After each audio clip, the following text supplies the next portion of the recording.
très bien débuté. C'était donc mardi dernier à Rouen, la Kind Arena. Le match des champions, 7 victoires face à Limoges. On va revoir quelques images. Victoire 70-54. Les années passent à Nanterre. Mais finalement, c'est toujours la même histoire. Tout change, mais en réalité, rien ne change. Ça gagne. Oui, pourvu que ça dure. Hein. On est content d'avoir gagné ce titre. Donc voilà, ça relance bien la saison.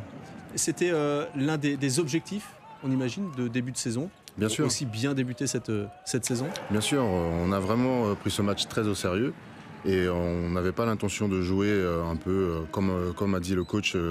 L'année dernière, on a joué contre Paris-Levallois et c'était un peu le All-Star Game où on découvrait un peu, on sortait d'un titre. Cette année, on a voulu prendre ce match très sérieusement pour nous lancer, pour bien lancer la saison. Donc voilà.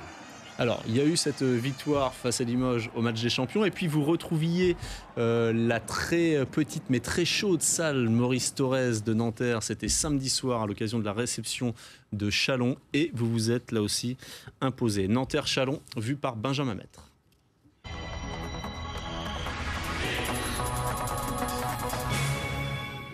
Michael Riley, toujours. Voilà, Michael Riley dans toute sa splendeur. Wims. Le trophée des champions est brandi. Nanterre, premier vainqueur cette saison. Les saisons commencent comme elles se terminent à Nanterre. Après la Coupe de France en mai, les Franciliens ont décroché mardi dernier le trophée des champions, le 4e titre en 3 ans. Une belle récompense pour Pascal Donadieu et son adjoint Franck Le Goff. Chaque année, l'effectif est renouvelé, mais la philosophie et le style de jeu perdurent. Nanterre, ensemble. En préparation, on est souvent très exigeant et on essaye de leur montrer exactement ce qu'on attend d'eux. Des fois, ça se passe moyennement parce qu'on est très dur en début de saison. On essaye de mettre un jeu collectif assez poussé. Et bien évidemment, on a un jeu plutôt basé sur l'adresse, notamment l'adresse extérieure. Malgré ce cadre très précis, les joueurs disposent d'une grande liberté d'expression. Avec les titres, la JSF a changé de statut mais pas d'esprit. Un club familial et un groupe responsabilisé. The coach tries to make the team as a family, try to put everybody together and off the court and on the court. So I think that has a big thing to do with it too. Dans ma manière de faire, je considère qu'avec beaucoup de confiance et un petit peu d'affect, on peut demander plus aux joueurs et aller encore plus loin. He's a player's coach. He gives you freedom, but at the same time, he wants you to play with some smarts and structure. And all his players in the past have liked playing for him, so I think that speaks volumes. Maintenir cette alchimie passe donc par un recrutement très ciblé. Mais avec le 12e budget de Pro A, loin derrière l'Asvel de Tony Parker, Nanterre doit être malin. Cette saison, Donadieu a notamment misé sur des valeurs sûres du championnat comme Riley et Schuller. Mais le QI basket ne suffit pas pour jouer à la JSF. Le joueur n'est pas le tout, c'est surtout l'aspect mental et comment il va se comporter en équipe. C'est ça qui est primordial pour lui, c'est la personne. On essaye de voir quels joueurs peuvent s'inscrire dans notre projet, ça c'est quelque chose d'important.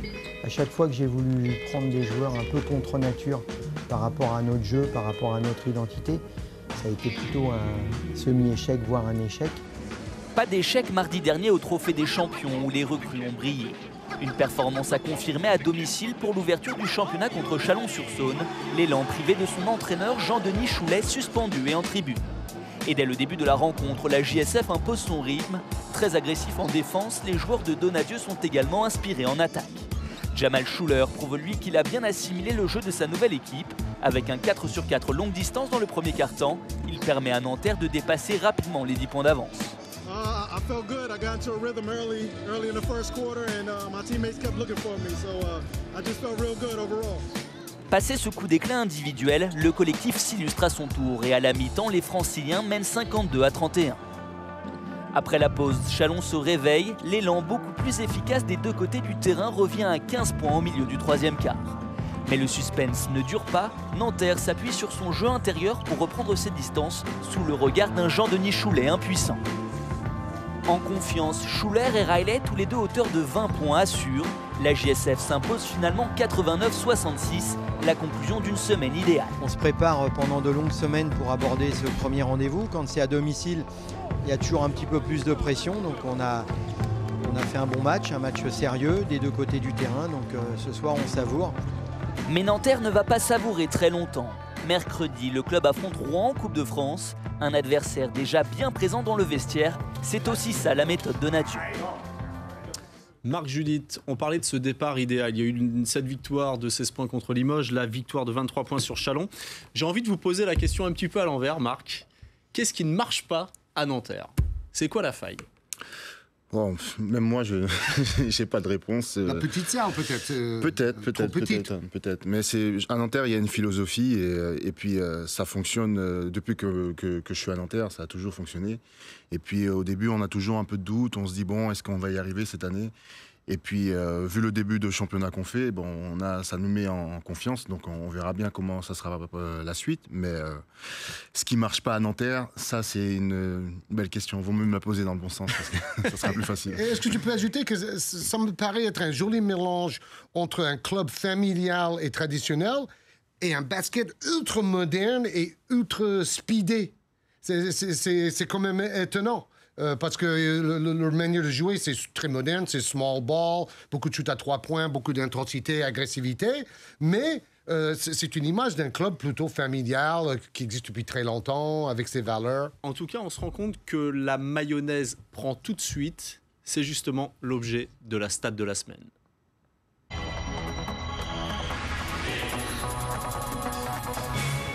Georges, la stat de la semaine concerne les recrues de Nanterre, justement.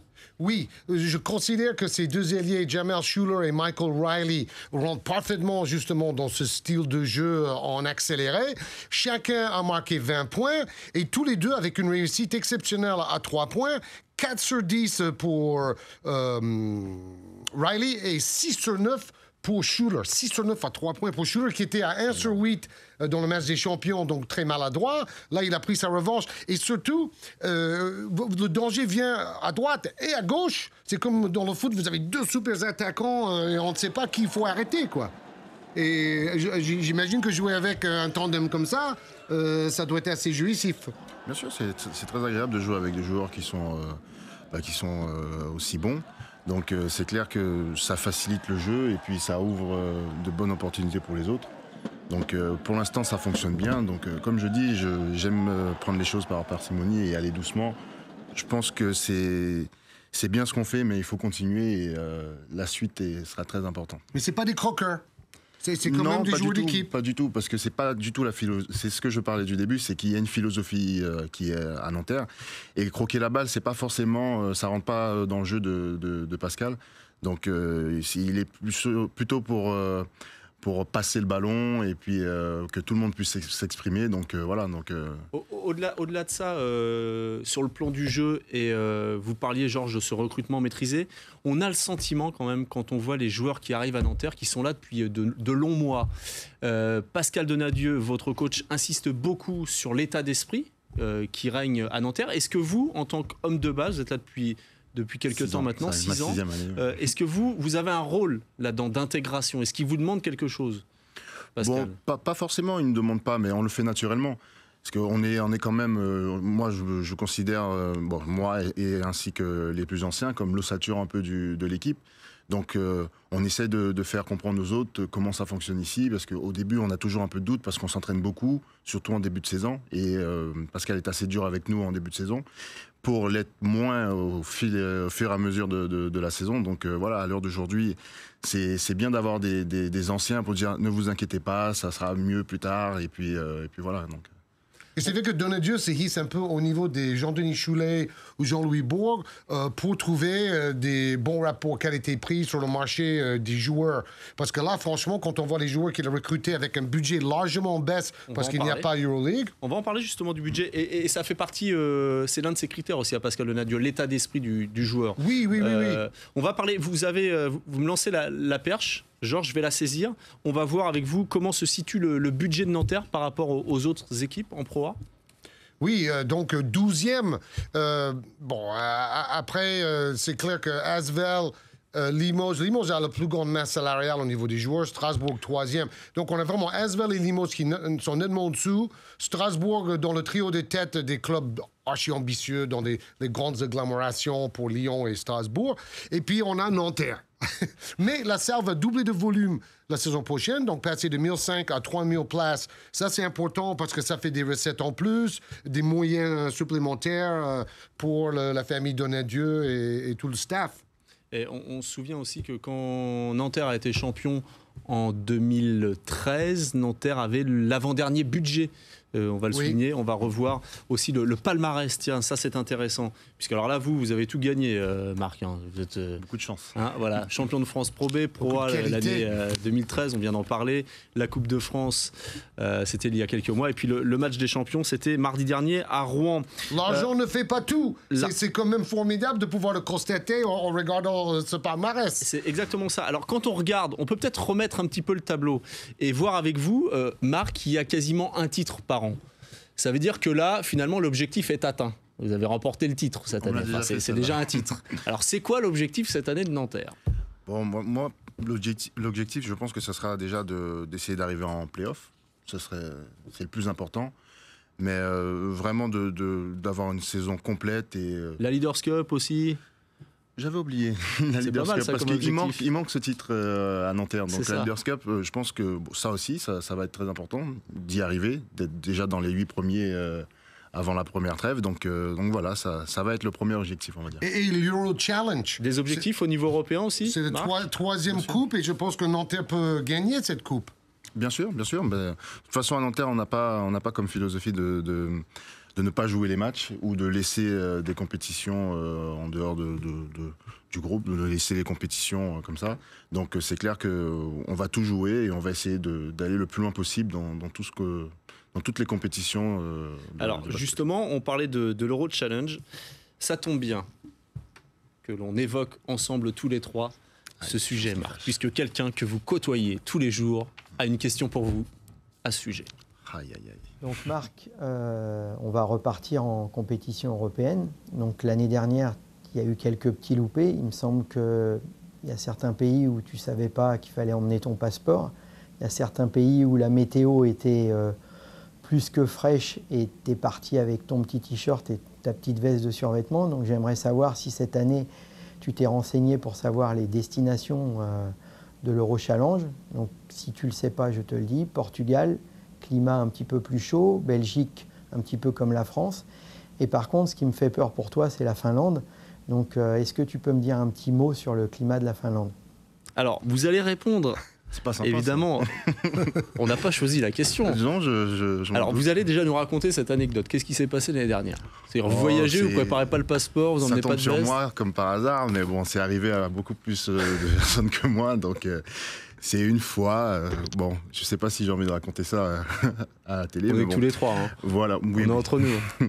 Donc j'avais oublié mon passeport, parce qu'on allait, je crois que c'est en Turquie, je ne sais plus exactement, mais je sais que dans un pays qui n'est pas européen en tout cas. Donc j'ai oublié mon passeport et je suis venu avec ma petite carte d'identité en pensant que ça allait passer, voilà, mais bon, ça n'a pas trop passé. Alors il parlait des déplacements quand même, Pascal Donadieu, votre coach. J'ai regardé, c'est quand même un déplacement en Finlande le 4 novembre, voilà, sur le parquet du Kataja Basket. Vous savez où ça se situe, Joensuu? C'est dans l'est de la Finlande. Ah ben j'ai les informations pour vous. Il ne faudra pas oublier la veste parce que les températures moyennes le 4 novembre en Finlande à Joensuu, c'est moins 2 degrés. D'accord. Donc voilà, vous êtes prévenus, on vous enverra un petit message, un petit tweet pour vous faire penser qu'il faut prendre une veste et votre passeport. Voilà, vous avez répondu à Pascal. Merci beaucoup. On va